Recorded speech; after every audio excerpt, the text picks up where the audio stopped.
Y regresamos nuevamente, pues muy interesante lo que pasó en el Partido del Mundo con todas las noticias fundamentales, pero ahora vamos a hablar sobre el inicio, Laura, sobre el principio de las enfermedades, y tenemos aquí a Leti Jaime, que es doctora en psicología y doctora en psiconeuroinmunología. Bienvenida, Leti. ¿Qué tal? Muchísimas gracias, Carlos, Laura, por un programa más con ustedes. Leti, actualmente dicen que el principio de las enfermedades inician por el estrés. ¿Qué tan cierto es eso? Y ahí vamos a plasmar más y a profundizar más el tema. Claro, mira, vamos a hablar de estrés como un desbalance bioquímico, pero también un desbalance en la vida, en la cuestión emocional, en la cuestión laboral, personal, todo lo que estamos viviendo, ¿verdad? Y como esto, por eso hablábamos de la palabra complicada, que es la psiconeuroinmunología. A ver, déjate lo digo yo, psiconeuroinmunología. Así es, muy bien. Wow. A ver, Laura, dilo tú. Psiconeuroinmunología. Bueno. Y se los voy a poner más complicado con psiconeuroinmunoendocrinología, que es su versión más larga. No le echamos tema. Esto tiene tema, ¿verdad? Esto tiene tema porque viene de la psicología de la salud. Y es precisamente la parte de la ciencia que estudia esta relación del estrés con las enfermedades psicosomáticas. Entonces, todavía hoy en día es impresionante que en el siglo donde estamos hay muchas dudas acerca de estos temas y todavía me toca que de repente un paciente o alguien pregunta, ¿y tú crees en eso?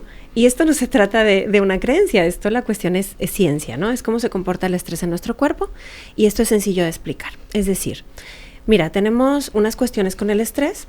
Hay una parte del estrés que se llama euestrés, que es básicamente el ritmo del cortisol diurno que necesitamos en nuestro cuerpo para poder realizar nuestra vida cotidiana. Es decir, de entrada, todos necesitamos un poquito de estrés en nuestra vida como para funcionar, y esto no es malo, esto es natural. Ok, ¿sí? O sea, es como el azúcar y la sal, o sea. Así es, o sea, es como todo en su correcto límite, ¿no? Sí. Entonces, tú cuando te levantas tienes un pico de cortisol, posteriormente durante el día va decayendo y esto permite un correcto balance hormonal. ¿Qué pasa entonces con la otra parte del estrés? De ahorita te estoy platicando el euestrés, que es el bueno, y ahora vamos con el estrés oxidativo, que es el distrés, ¿sí? Esta cuestión habla de angustia emocional. Entonces, la angustia emocional es este pensamiento rumiativo donde las personas estamos con temas de frustración, a lo mejor estamos con sobrecarga emocional, estamos con sobrecarga laboral, hay un desbalance en nuestra vida por alguna parte y el organismo, o sea, principalmente la mente, lo interpreta como que no tenemos recursos para poder enfrentar esa situación, ¿sí? Entonces, al sentirnos con la percepción, porque esto es una percepción, ojo con esto crea cambios en nuestro cuerpo, ¿sí? La mente manda, la mente dice, no puedo con esto, estoy sobrecargado, y el cuerpo inmediatamente empieza esa descarga de catecolaminas, que al final no solo es el cortisol, aunque le han puesto como el spotlight, ¿no? Al cortisol, pero hay un montón de químicos que tienen que ver con esto.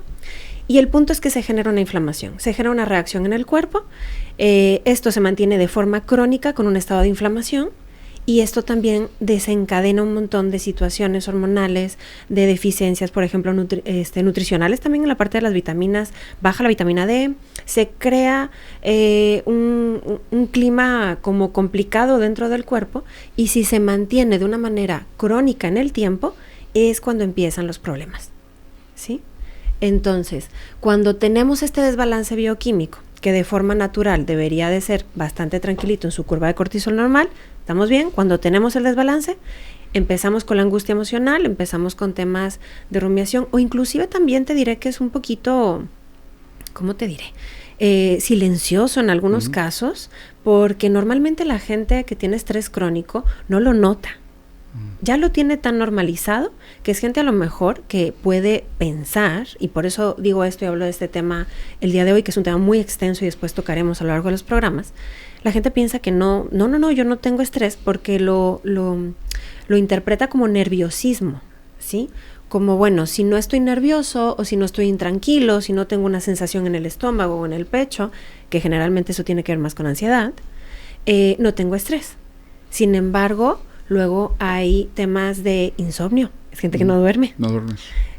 Luego a lo mejor tienes una gastritis crónica, todo te cae mal. Se te cae el cabello, tienes dificultad para bajar de peso, tienes hipertensión arterial. Hay un asunto, por ejemplo, el tema de la resistencia a la insulina, que es un tema que se le está dando muchísimo peso a la parte nutricional y que sin la parte psicológica no hay quien lo baje, ¿sí?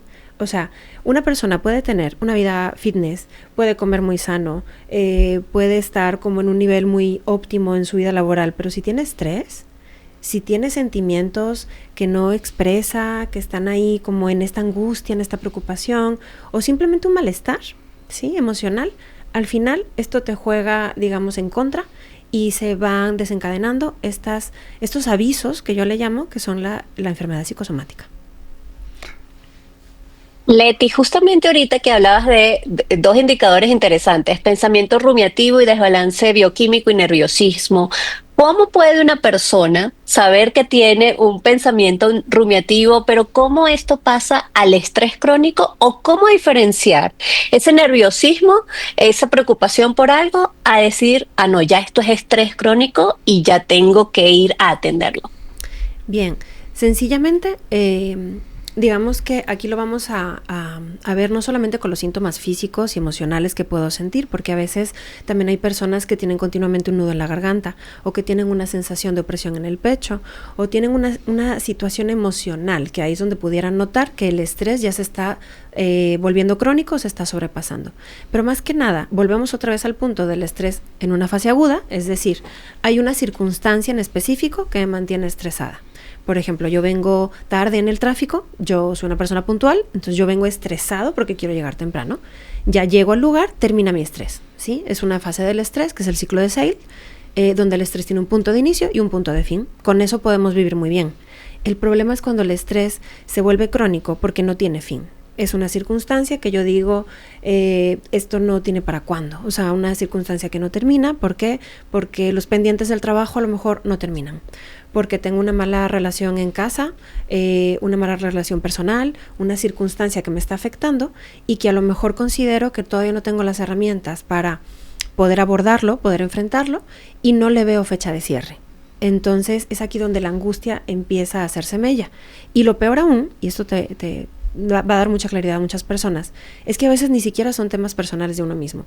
Esto es para personas que luego están pensando en los hijos, en el marido, en la esposa, en el jefe, en alguna otra persona que le importa, en algún familiar, en alguna otra circunstancia, que además se está cargando con ese peso emocional de pensar por la otra persona y qué va a hacer, o el control, ¿me explico? El buscar, el tener control de las situaciones, el que todo salga como uno quiere, o estos temas que normalmente identificaríamos como una persona más aprensiva, ¿sí?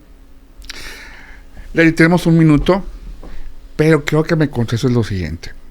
No hay una pastilla para quitar el estrés, pero sí hago recomendaciones para poder manejar el estrés y no te afecte a tu salud. En un minuto, dime el secreto. En un minuto. Mira, lo primero es la terapia psicológica, ¿verdad? Evidentemente uno necesita un espacio para tener un desahogo emocional, no porque tenga un diagnóstico, no porque tenga un tema grande, sino simplemente porque necesito un espacio donde decirle al mundo lo que me afecta, lo que me pasa y sacarlo de mi ser y seguir con mi vida. Punto número 2 es el hecho de soltar el control. ¿Sí? El aceptar las circunstancias como vienen, un poquito la aceptación, ver el lado positivo, el optimismo. El optimismo es brutal contra el estrés, es el antagonista del estrés. Si yo pienso que las cosas van a salir bien, eventualmente, mi cuerpo de alguna forma se puede relajar porque yo estoy segura de que alguna circunstancia idearé para salir de esta.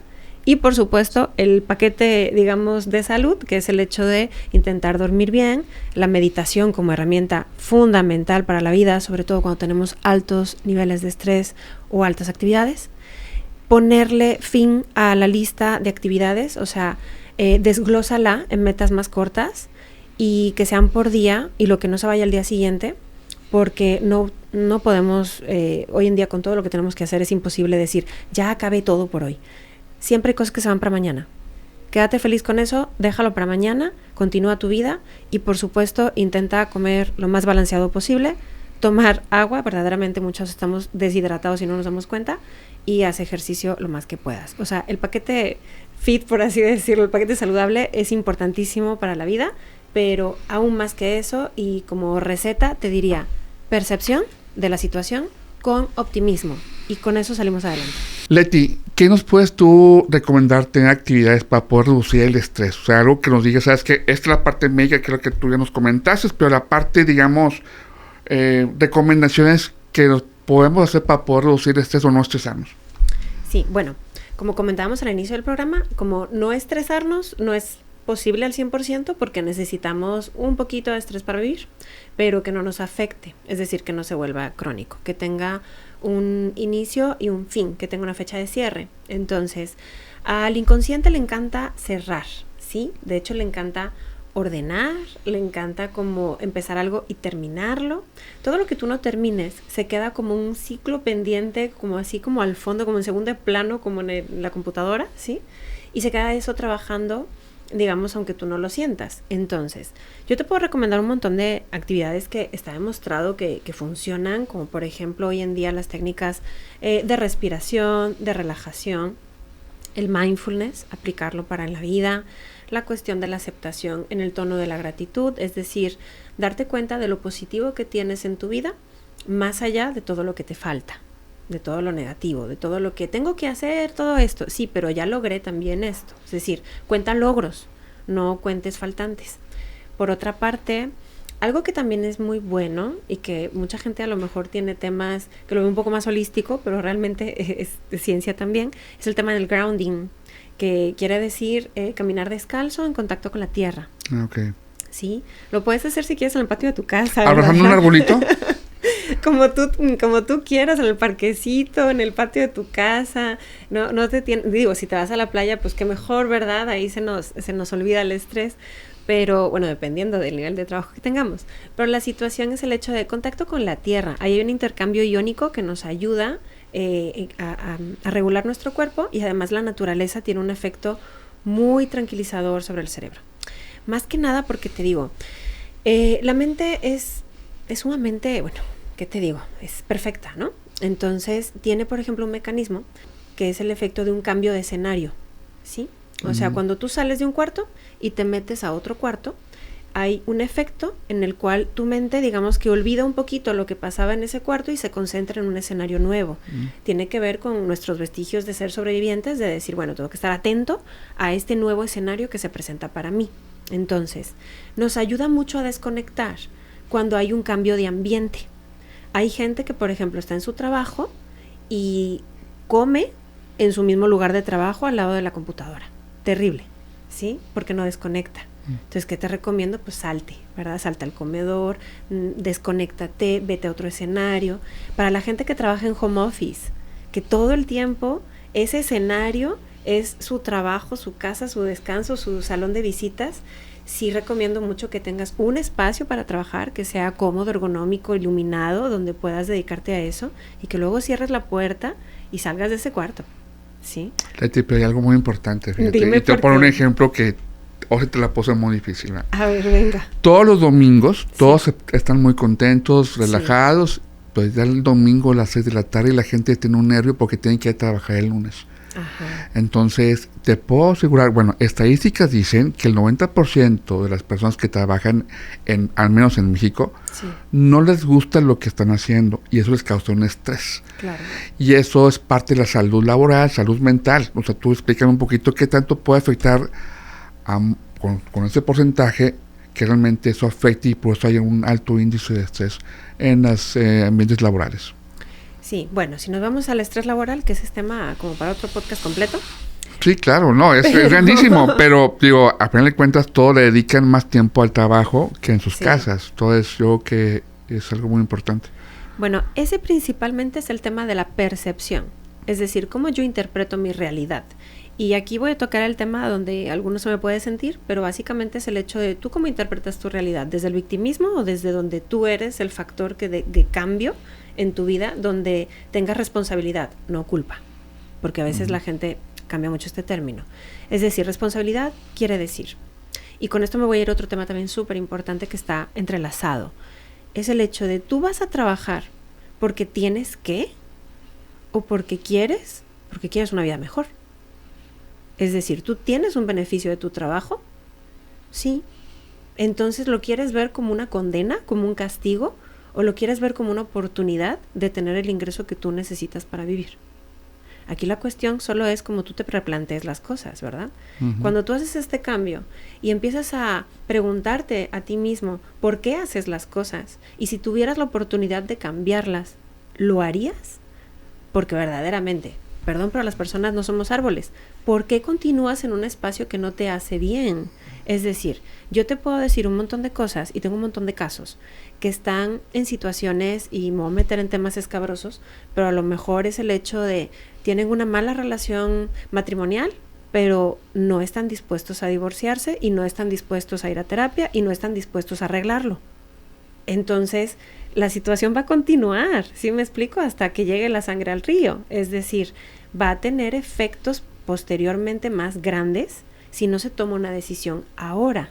Bueno, hay gente que está esperando hasta que el estrés le explote en la cara para que verdaderamente eso pase. Es decir, me quedo en un trabajo hasta que me despidan, pero no me gusta, pero voy a dar lo peor de mí. Pues realmente esto es como escupir para arriba. Es decir, al final el que recibe el daño eres tú, no la otra persona, no el empleador. Finalmente el empleador puede contratar a otra persona, sino tú cómo estás viviendo tu realidad. Y en lugar de llenarte de más actividades, porque a veces me dicen esto, ¿no? ¿Qué hago? Me meto a natación, me voy a yoga, me voy al spinning, voy a salir con más gente, voy a hacer más actividades, un curso de pintura, más cursos, más actividad. Esto es lo contrario. O sea, sí, claro que necesitas un balance y necesitas un día para de verdad despertarte y decir, a ver qué se me antoja hacer. ¿Sí? Eso sería bueno, de decir qué se me antoja hacer. Quiero vivir un día familiar, quiero una actividad, quiero estar en casa, ver una película. O sea, un día de descanso es importante para la mente. Como decíamos, este cambio de escenarios ayuda mucho para, como tú estabas comentando, el domingo no estar pensando en el lunes, ¿verdad? Cuando amas lo que haces o sabes que lo haces por un bien mayor, es mucho mejor. Pero aún así, en este espacio donde tú dices, tengo que hacer más, o tengo que buscar actividades que me gusten, porque muchas veces eso de, bueno, es que me tengo que dar tiempo a mí. Sí, pero de nuevo otra vez estamos con el tengo que, y es más actividad. No, a ver, a mí me gustaría que te tomaras un minutito y que pensaras, ¿qué actividades me van a hacer salir de esta situación que no me gusta? Y eso es totalmente distinto. Es decir, si yo tengo a lo mejor una situación laboral que no me gusta, ¿qué habilidades tengo que aprender? ¿Qué cosas, qué acciones tengo que tomar para poder salir de esa situación? Si me quedo en el mientras tanto y el por ahora y a ver qué pasa, ahí es cuando la situación, el cerebro lo interpreta como que no tiene fin. Y acuérdate que al inconsciente no le gusta que las cosas no tengan fin. Se atormenta, se estresa, y esto básicamente es como una condena.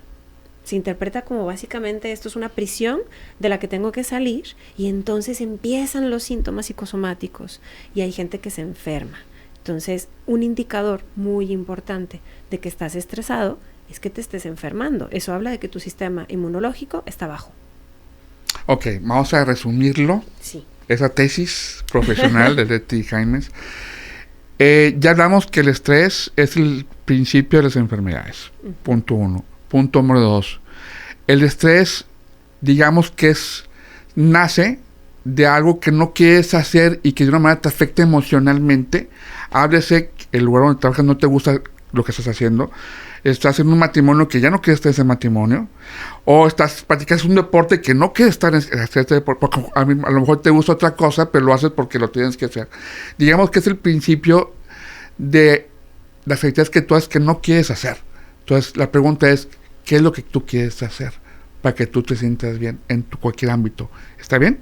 Sí, pero le añadiría también la parte de la sobrecarga. Es decir, tú puedes hacer algo que amas, pero si tú no contrarrestas y no haces el balance de tener otras actividades que también sostengan tu vida emocional, eso que te gusta se convertirá en tu prisión y tarde o temprano también llegarás a burnout. Entonces es como, ¿qué? ¿No hay salida? Sí, okay. La palabra para salir es el balance. Uh-huh. Pero como te digo, el balance puesto sobre el optimismo y puesto sobre una percepción no más positiva, porque luego mucha gente dice, ay, el positivismo tóxico. No, es una percepción, una perspectiva más realista. De aquí no hay victimarios y víctimas. Aquí es, cada quien nace en una plataforma social y de ahí va subiendo. Tú tienes la responsabilidad, hay cosas que te van a costar, pero lo importante es que tengas muy en claro que siempre las situaciones son temporales y que esto que estás haciendo es por un tiempo. Lo que te puedo dar como tip es siempre ponle deadlines a las actividades que tienes y eso te va a ayudar muchísimo a que verdaderamente te despejes o puedas sentir que avanzas. Si no, tenemos esa sensación de estancamiento. Es decir, hay que tomar decisiones. O sea, llega un momento que tienes que tomar una decisión. En cualquier cosa que te estrese, tienes que renunciar, o tienes que cambiar, o tienes que modificar, pero tomar una decisión para que tú te sientas mejor y que no tengas ese estrés. ¿Es correcto? Así es. Bueno, muy interesante. A ver, también creo que me expliques algo. ¿Qué es la psiconeuroinmunología? ¿Qué trata? ¿Cómo lo manejas? ¿Tienes esa especialidad? Sí. Explícame un poquito de eso. Bien, mira, a ver, resumidas cuentas, la psicología de la salud y la psiconeuroinmuno tienen poquito tiempo. O sea, te estoy hablando que esto surge a partir de entre el 77 y el 80 en Estados Unidos. A partir de ahí se va popularizando el estudio del cuerpo realmente como un todo. Antes se separaba la parte biomédica de la parte psicológica, ¿no? O sea, antes pensábamos en una pastilla, pensábamos en una cura. Hoy en día sabemos que somos sujetos integrales y que tenemos varias dimensiones, ¿no? Dimensión psicológica, social, emocional, espiritual inclusive, y que también hay que tomarlo en cuenta. Y que si tú no estás balanceado en esas áreas, tu cuerpo, que está en interrelación, actúa. Entonces, es la parte que te comentaba de muchas personas que dicen, entonces si no estás bien emocionalmente, te puedes enfermar. ¿Crees eso? Bueno, no es que lo crea, es que desgraciadamente así es. Y ya hoy en día tenemos demasiada evidencia que lo que piensas y lo que haces tiene injerencia sobre tu cuerpo. Entonces, la psiconeuroinmunología es la interrelación del sistema nervioso en interrelación con el sistema endocrino, que este sistema, como comparten algunas estructuras anatómicas, se llama sistema neuroendocrino, el cual impacta sobre el sistema inmunológico. Entonces, estos tres factores, estas tres estructuras fuertes, estos tres sistemas de nuestro cuerpo, hablando entre ellos en interrelación. Para que se pueda entender el por qué tiene que ver nuestros pensamientos, que estamos hablando de péptidos, de químicos, que estos péptidos le mandan mensaje a las hormonas, sistema endocrino, y las hormonas se comunican con el sistema inmune y detonan inflamación. Sí, la hormona pues es la vida o la muerte, prácticamente. Depende cómo estés trabajando. Leti Jaime, muchas gracias por estar aquí en el programa. Experta, es doctora en psicología y psiconeuroinmunología y psicología de la salud, que nos faltó eso. Muchas gracias por haber venido. Muchas gracias a ustedes, nos vemos. Nos vemos el próximo sábado, Chama. No, Chama, aquí le decimos a nuestra querida amiga Laura, que está en la Ciudad de México, pobrecita, sufriendo ya. Pero bueno, muchas gracias, Laura. Hasta el próximo sábado, amigos. Hasta la próxima semana, y estamos conectados para informarles el acontecer de toda la parte geopolítica, económica y financiera del país. Muchas gracias y hasta el próximo sábado.